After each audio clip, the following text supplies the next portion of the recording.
posisi kaki, tangan, dan arah pukulan.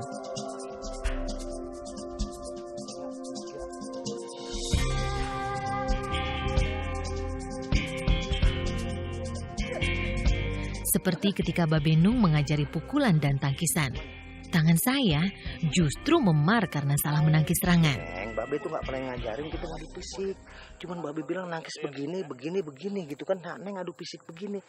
Neng fisiknya perempuan, Neng. Babe lebih kuat. Udah ntar Neng ambil obat, biar Babe urutin di rumah. Ya, Babe urutin ntar. Neng ambil obat di rumah sana, ya.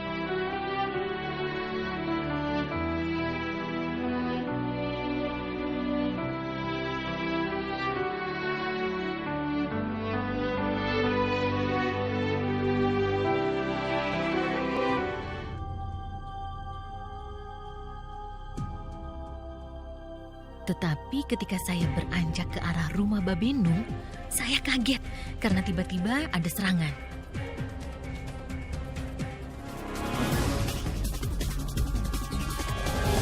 Stop. Ini sudah keluar juga. Abang lu yang sengaja gue suruh ngetes lu.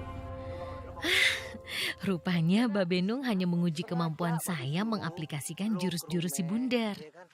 Dia gue suruh nungguin dari tadi. Begitu lu jalan, gue suruh dia buru-buru jegah lu di jalanan. Tapi alhamdulillah, gue terima kasih banget sama lu. Lu bisa bawa apa yang gue ajarin. Ya. Udah deh, kalau begitu kita istirahat di rumah deh. Ya.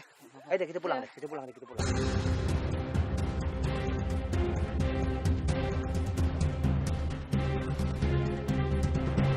Sepanjang saya mempelajari silat si bundar, jurus si bundar sangat unik dan tangguh. Sudah sepatutnya jika orang-orang yang telah dengan tekun melestarikannya sangat pantas untuk diberikan apresiasi tinggi.